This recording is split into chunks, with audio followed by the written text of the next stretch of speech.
하나님의 말씀을 한 군데 봅니다. 다니엘 3장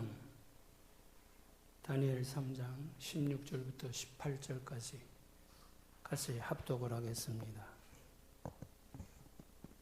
다니엘 3장 16절부터 18절까지입니다. 시작. 사드락과 메삭과 아벳느고가 왕에게 대답하여 가로되 느부갓네살이여, 우리가 이 일에 대하여 왕에게 대답할 필요가 없나이다. 만일 그럴 것이면 왕의 성리는 그릇하는 불목 가운데서 능히 건져내시겠고 왕의 손에서도 건져내시리이다. 그리 알게 아니하실지라도 왕이여, 우리가 왕의 신들을 섬기지도 아니하고 왕의 세우신 금신상에게 절하지도 아니할 줄을 아옵소서. 아멘. 하비 칸이라는 선교사님이 계셨습니다. 한국 교회에는 간하베 선교사로 알려져 있는 분입니다. 미국 정통 장로교단에서 한국에 파송한 선교사였는데 총신대학에서 학생들을 가르친 분입니다.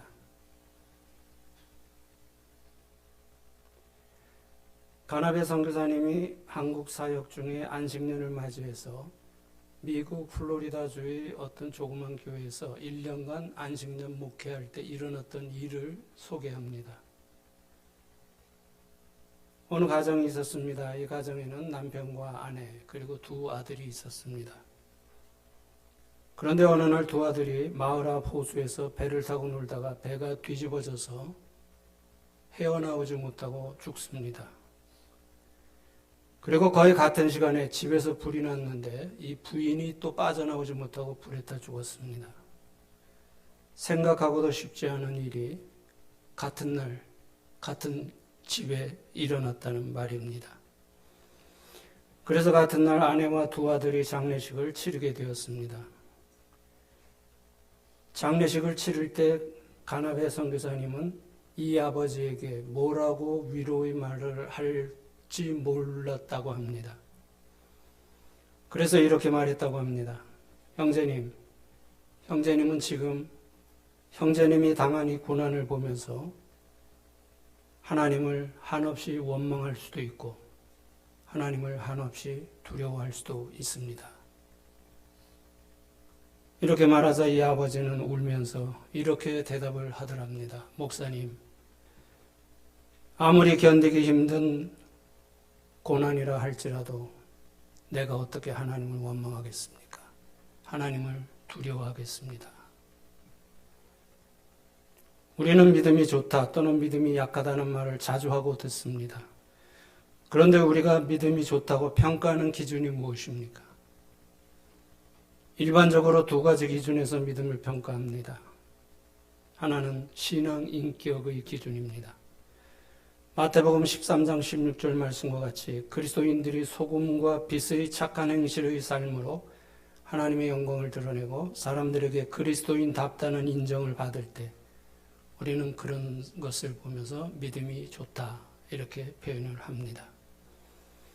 두 번째는 사역의 기준입니다. 고린도전서 4장 2절 말씀과 같이 우리들에게 맡겨주신 일을 잘 감당하기 위하여 열심히 기도하고 전도하고 봉사하고 충성할 때 그것을 보고 우리는 믿음이 좋다 이렇게 표현을 합니다.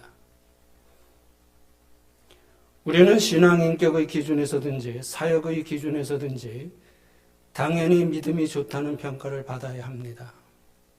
여기에는 이유가 없습니다. 그런데 성경에서는 신앙 인격의 사역보다 신앙 인격의 사역의 평가보다 더 중요하게 가리킨다는 것입니다. 왜냐하면 성숙한 신앙 인격에서 충성된 사역이 나오기 때문입니다. 성숙한 신앙 인격에서 충성된 사역이 나오기 때문입니다. 교회 안에는 두 그룹의 교인들이 있습니다. 한 그룹은 자기가 만든 하나님을 믿는 교인들입니다. 자기가 만든 하나님을 믿는 그룹입니다. 이 그룹의 교인들은 자기 기준에서 하나님을 이해합니다. 자기 중심적 교인들이라고 볼 수가 있습니다. 이런 교인들은 자기가 좋아하면 하나님도 좋아할 것이라고 생각하고 자기가 싫어하면 하나님도 싫어할 것이라고 단순하게 생각하는 교인들입니다. 이런 교인들의 삶과 신앙의 기준은 하나님이 아니라 자기 자신입니다. 그리고 이런 교인들은 평소에는 하나님께 대하여 별 생각이 없이 살다가 자기가 필요할 때에만 하나님을 찾는 모습을 보여줍니다. 그리고 이런 교인들은 자기에게는 관대하지만 남에게는 엄격한 그런 잣대로 들이대는 것을 볼 수가 있습니다. 또 한 그룹은 자기를 만드신 하나님을 믿는 교인들입니다.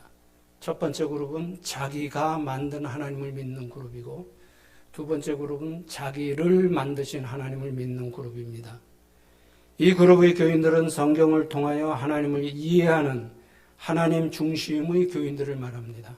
성경을 통해서 하나님을 이해하는 하나님 중심의 교인들을 말합니다. 이 교인들은 자기에게 원하시는 하나님의 뜻이 무엇일까를 먼저 생각합니다. 이런 교인들의 신앙과 삶의 기준은 당연히 하나님입니다. 그래서 자기를 향한 하나님의 뜻을 자기의 사명으로 생각하여 그 뜻을 찾아 감당하기 위하여 노력하며 살아가는 교인들을 말합니다. 이런 교인들은 자기에게는 엄격하지만 이웃에게는 관대한 모습을 보여줍니다. 오늘 본문에 보면은 하나님의 말씀을 지키기 위하여 죽음도 두려워하지 않았던 말 그대로 믿음이 좋았던 세 소년에 대한 기록이 나옵니다. 유다 왕국의 백성들이 범죄하였을 때 하나님은 성경에서 느부갓네살, 일반 역사에는 네부카드네자르라는 이름의 바벨론 왕을 들어서 유다 왕국을 징계하십니다. 이 일이 기원전 586년에 일어납니다. 하나님이 유다 백성을 징계하는 데 사용된 느부갓네살은 두 가지 기준에서 완전히 다르게 평가되는 왕입니다. 먼저 성경의 기준에서는 하나님께서 선택하신 유다 백성과 예루살렘 성전을 완전히 멸망시킨 악의 상징으로 평가되어 있습니다. 그러나 일반 역사의 기준에서 보면은 바벨론을 가장 크게 부흥시켰던 뛰어난 왕으로 평가되어 있습니다. 지금은 죽었습니다만 이라크의 대통령이었던 사담 후세인이 이런 말을 한 적이 있습니다. 나는 제2의 느부갓네살이 될 거다. 나는 제2의 느부갓네살이 될 거다. 이런 말을 한 적이 있습니다.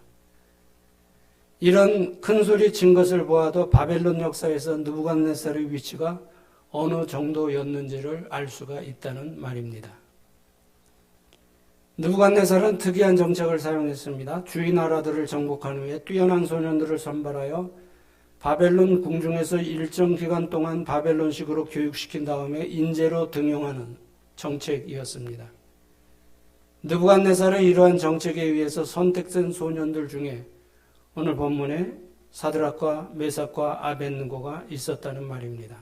이들은 비록 포로로 잡혀왔지만 느부갓네살에게 선택되었기 때문에 그대로 가기만 하면 얼마든지 바벨론에서의 특권의 삶이 보장되어 있었습니다.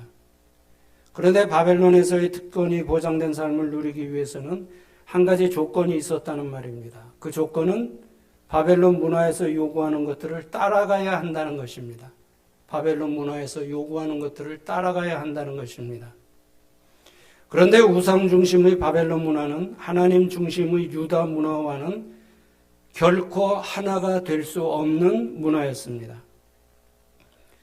다시 말하면 세상에서의 출세와 영광을 얻으려면 세상의 문화와의 삶의 방식에 따라 세상과 하나가 되어야 한다는 데 문제가 있습니다. 왜냐하면 세상은 옛날이나 지금이나 세상의 방식을 따르지 않는 사람들을 거부하기 때문입니다. 자, 그런데 세상의 길은 우리가 생각하는 것만큼 간단하지가 않다는 겁니다. 세상의 길에는 우리가 가는 신앙의 길과 충돌되는 것이 너무나 많다는 것이 문제입니다. 그래서 성경은 악이 지배하는 세상을 사랑하지 말라, 세상을 따라가지 말라, 세상과 친구가 되지 말라, 세상을 대적하라고 우리들에게 경고를 하고 있다는 겁니다. 기독교 역사관이라는 말이 있습니다. 이 말은 성경의 관점에서 역사를 분석하고 이해하는 것을 말합니다. 우리가 말하는 역사 속에는 두 개의 서로 다른 역사가 있습니다. 이 두 개의 역사를 크게 하나님의 역사와 세상의 역사로 구분을 합니다. 그런데 이 두 개의 역사는 선의 역사와 악의 역사, 진리의 역사와 비진리의 역사, 진실의 역사와 거짓의 역사로 설명하고 있습니다. 이 두 개의 역사는 출발이 다르고 목적이 다르고 내용이 다르고 방법이 다르고 결과가 다르기 때문에 결코 하나가 될 수 없다는 겁니다. 그렇기 때문에 우리 그리스도인들이 이 세상 속에서 믿음을 지키려고 할 때 세상은 우리를 그냥 놔두지 않는다는 것을 우리는 종종 경험을 합니다. 빨리 뛰면 뛸수록 바람의 저항을 더 받는 것은 상식입니다. 마찬가지로 믿음을 지키려고 하면 할수록 세상은 우리들에게 더 큰 공격과 핍박을 가해 온다는 말입니다. 마찬가지로 이 세 소년들에게도 심각한 문제가 닥쳐왔습니다. 그 문제는 느부갓네살이 자기 신상을 만들어 놓고 절하라는 것이었습니다. 이 문제는 우상 숭배로 하나님께서 창조하신 우리 인간에게는 가장 중요한 본질적인 문제입니다.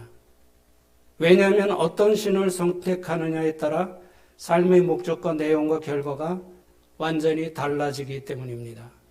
그런데 이 세 소년들이 당한 문제는 자기들이 명예나 물질을 조금 손해보는 정도가 아니었습니다. 천하보다 더 귀한 생명이 걸린 문제였다고 하는 말입니다. 절하면 바벨론에서의 특권은 보장되지만 절하지 않으면 특권이 물거품이 되는 것은 물론 불문불에 들어가 죽어야 한다는 것입니다. 그런데 느부갓네살의 명령을 누가 거부하겠습니까? 이 세 소년들은 하나님의 은혜를 배반하고 우상숭배를 한 죄 때문에 나라가 망하고 하나님을 모르는 이방 나라의 포로로 잡혀오는 치욕을 당했다는 사실을 잘 알고 있었습니다. 그래서 이 소년들은 과거의 아픈 경험을 다시 반복하지 않겠다는 결단으로 인해서 느부갓네살의 명령을 이런 지하에 거절을 합니다. 이 소년들이 느부갓네살의 명령을 거부한 것에는 두 가지의 의미를 보여주고 있습니다. 세상적으로는 바벨론에서 보장된 특권을 포기했다는 것이고, 세상적으로는 바벨론에서 보장된 특권을 포기했다는 것이고, 신앙적으로는 하나님께 대한 믿음을 지켰다는 겁니다. 신앙적으로는 하나님께 대한 믿음을 지켰다는 것입니다. 그런데 이 일에 천하보다 귀한 생명을 걸었다는 것을 우리는 볼 수가 있습니다. 그럼에도 이 소년들은 바벨론에서의 보장된 특권을 포기하더라도 하나님의 말씀과 자기들의 믿음을 지키는 일이 더 중요하다고 생각했기 때문에 이런 결단을 할 수가 있었다는 말입니다. 여기서 우리가 생각해야 할 중요한 문제가 있습니다. 이 사건을, 오늘 본문의 이 세 소년들과 연관된 사건을 2600년 전에 믿음이 좋았던 세 소년에 대한 과거의 사건으로 보고 넘어간다면 우리에게는 아무런 의미가 없습니다. 2600년의 오랜 시간이 지났지만 본문의 사건을 현재로 끌어와야 합니다. 그리고 본문의 사건 속으로 우리가 들어가야 합니다. 그래서 이 세 소년들이 당했던 심각한 문제가 지금 내 앞에 있다는 것을 생각을 해야 합니다. 그리고 내가 이 소년들 중에 한 사람이었다면 나는 어느 쪽을 선택했을 것인가에 대한 진지한 고민이 있어야 된다는 말입니다. 쉽지 않은 문제예요.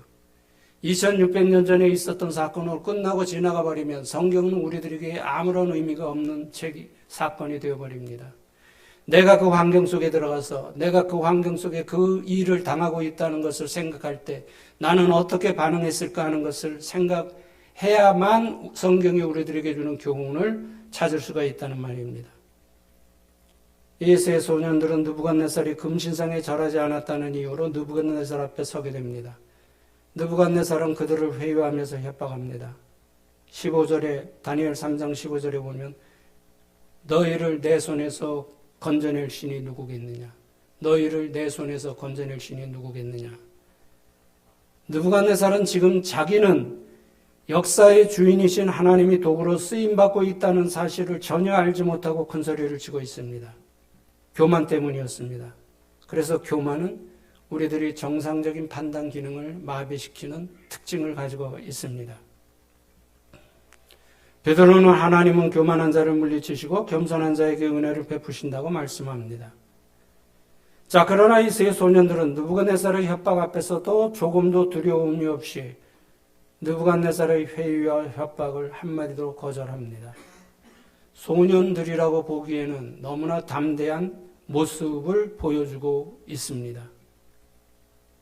느부갓네살의 회의와 협박에 대한 소년들의 대답을 들어봅니다. 오늘 보면 16절에 우리가 이 일에 대하여 왕에게 대답할 필요가 없나이다. 우리가 이 일에 대하여 왕에게 대답할 필요가 없나이다.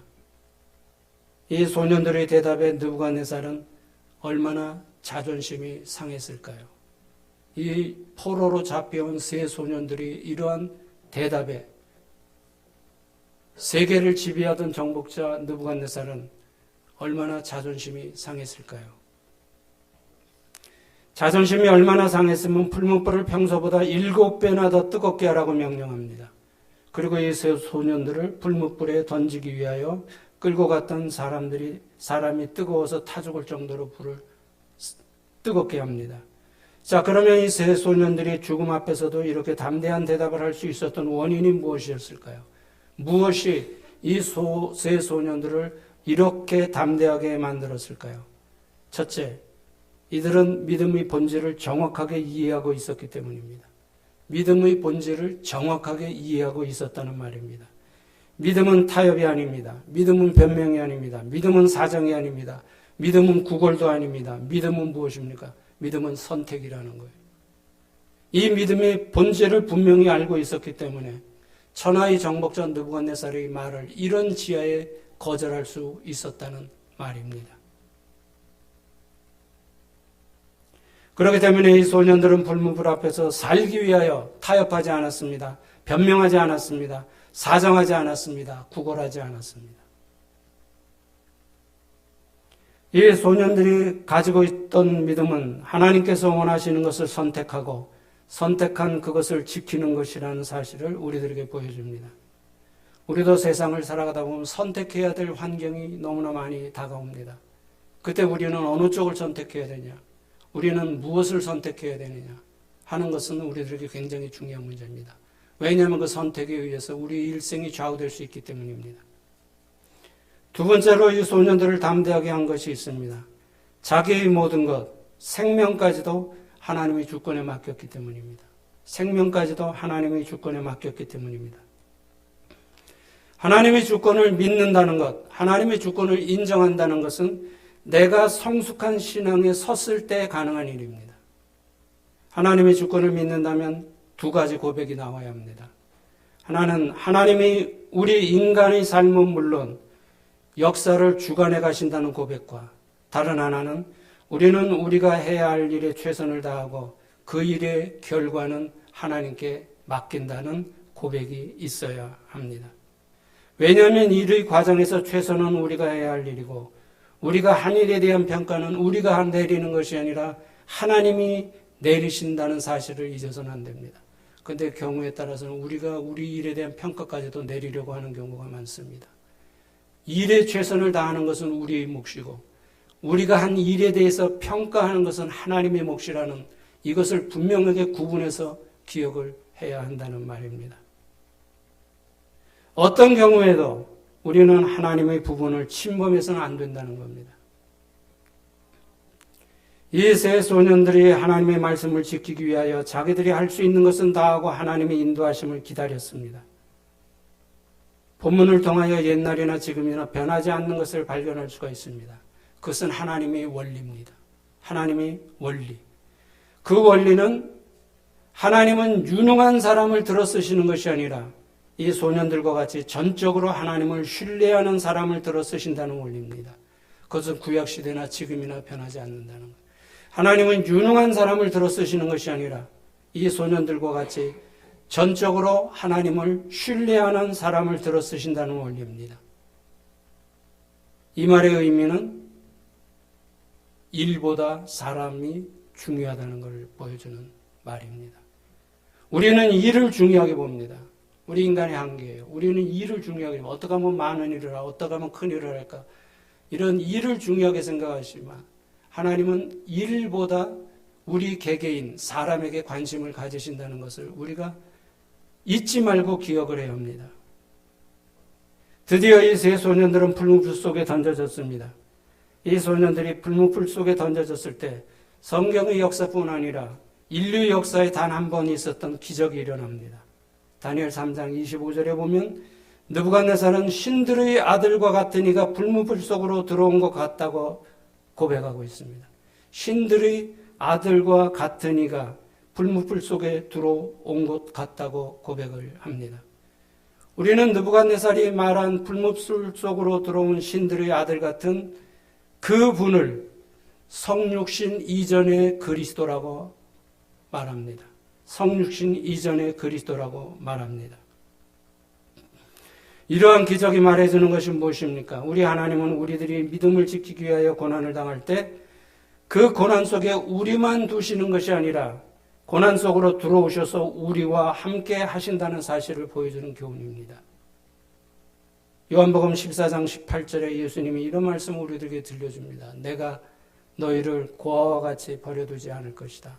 내가 너희를 고아와 같이 버려두지 않을 것이라고 말씀하십니다.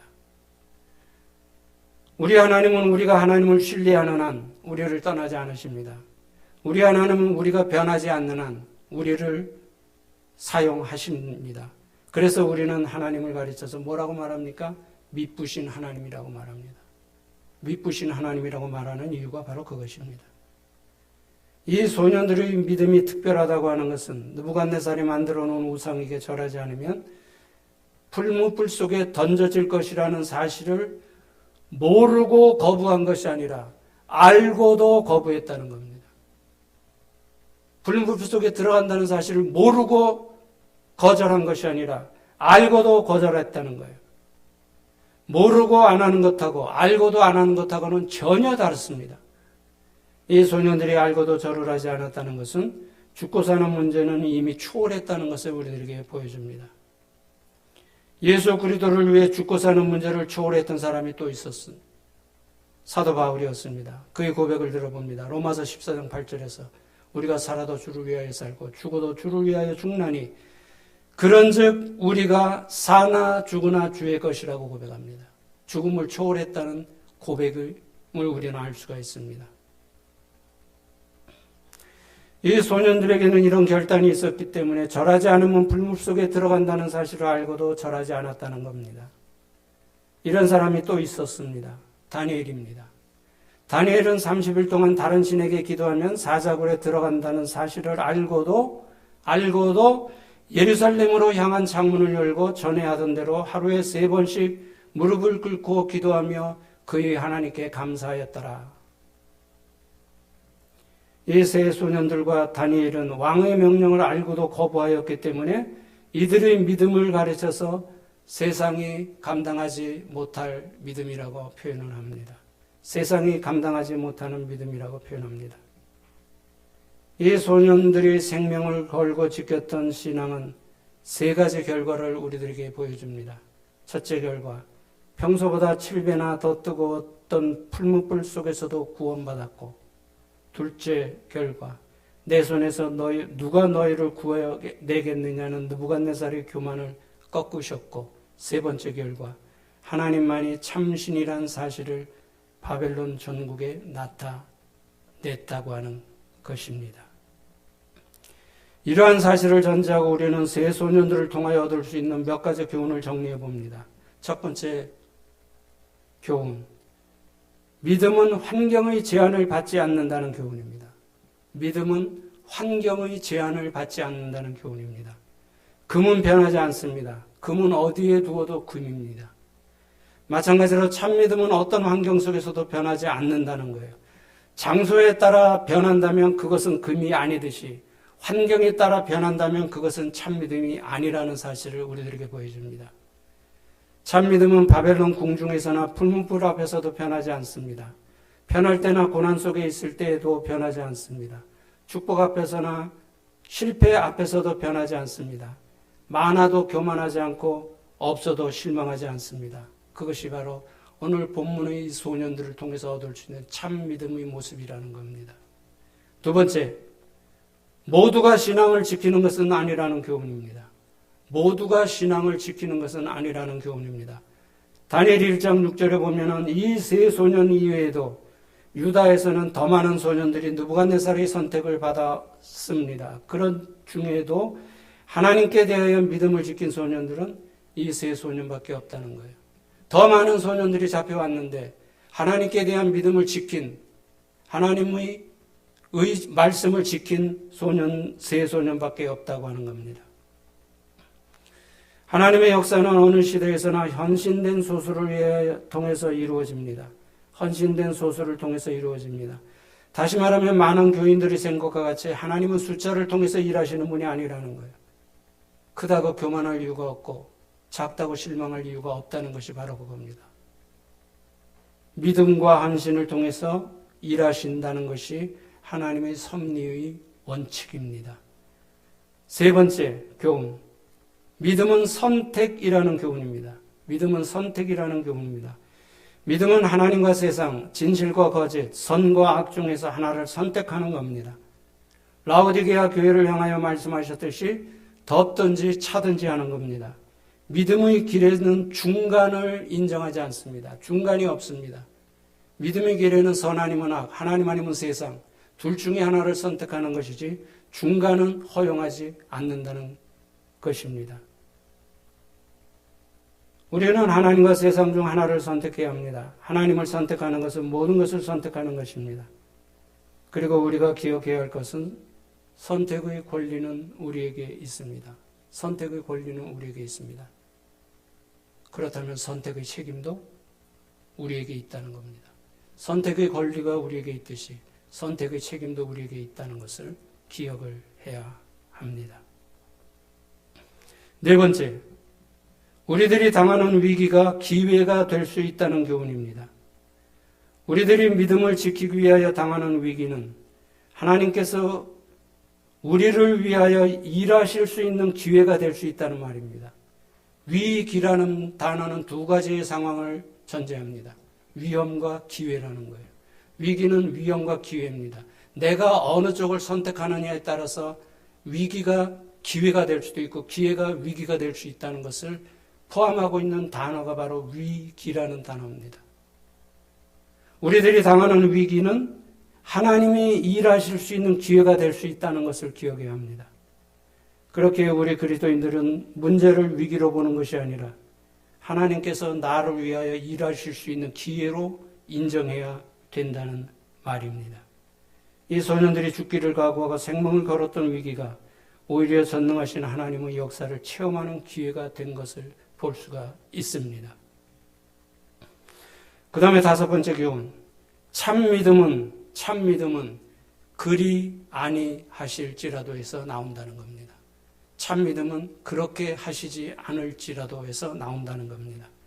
17절에 우리가 불무불 속에 던져지더라도 우리가 믿는 하나님이 불무불 속에서도 우리를 구원해 주실 것입니다. 불무불 앞에서 이런 말을 할 수 있다는 것도 대단한 믿음입니다. 지금 이것이 불무불 앞에 서 있어요. 이제 들어가게 됩니다.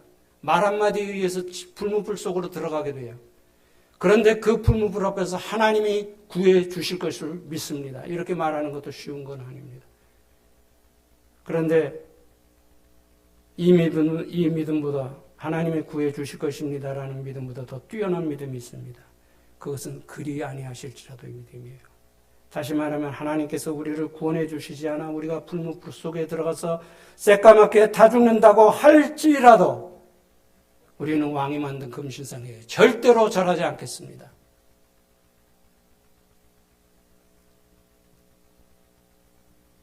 2000년의 기독교 역사 속에서 믿음 때문에 핍박받은 그리스도인들이 얼마나 많았습니까? 또 복음을 위하여 순교를 당한 그리스도인도 얼마나 많았습니까? 그래서 기독교는 피를 통해서 성장했다는 말을 하게 되는 겁니다. 우리 기독교가 오늘 여기까지, 복음이 여기까지 우리에게 전해진 과정에서 흘린 우리 믿음의 선배들의 그 고통과 순교, 이거 잊으면 안 된다는 겁니다. 이들은 구해 주실 줄 믿습니다의 믿음을 넘어 구해 주시지 않으실지라도 믿음을 고백하던 신앙인들이었습니다. 그리 아니하실지라도의 믿음은 축복의 환경과 고난의 환경 속에서도 변하지 않았던 욥이 가졌던 믿음입니다. 그리 아니실지라도의 믿음은 아무 것이 없어도 그 하나님 때문에 기뻐하며 찬양하였던 하박국이 가졌던 믿음입니다. 그리 아니하실지라도의 믿음은 헤롯의 칼에 죽는 야고보를 그냥 두신 하나님도 나의 하나님이고 베드로를 헤롯의 손에서 기적을 통하여 구해내신 하나님도 나의 하나님이라고 고백하는 믿음입니다. 본문은 믿습니다의 믿음도 귀하지만 그리 아니하실지라도 하나님이 나를 구해주시지 않을지라도 고난 속에서 버려두실지라도 그 하나님은 나의 하나님이라는 사실을 고백하는 믿음이 더 귀하다는 사실을 보여주고 있습니다. 그런데 그리 아니하실지라도의 믿음은 내가 만든 하나님을 믿는 믿음에서 나오는 것이 아니라 나를 만드신 하나님에게서 나오는 믿음이라는 겁니다. 이거 분명히 구분을 해야 합니다. 나를 만드신 하나님에게서 나오는 믿음이라는 것을 우리는 기억을 해야 합니다. 그런데 교회 안에 보면 내가 만든, 자기가 만든 하나님을 믿고 신앙생활에 가는 교인들이 많은 것을 우리는 인정을 해야 합니다. 참 믿음은 내가 만든 하나님을 믿는 것이 아니라 나를 만드신 하나님을 믿는 믿음입니다. 이러한 믿음을 갖기를 원합니다. 그리 아니니 하실지라도의 믿음으로 날마다 승리의 삶을 살아가는 우리 모두가 되기를 주님의 이름으로 축원합니다. 기도드리겠습니다.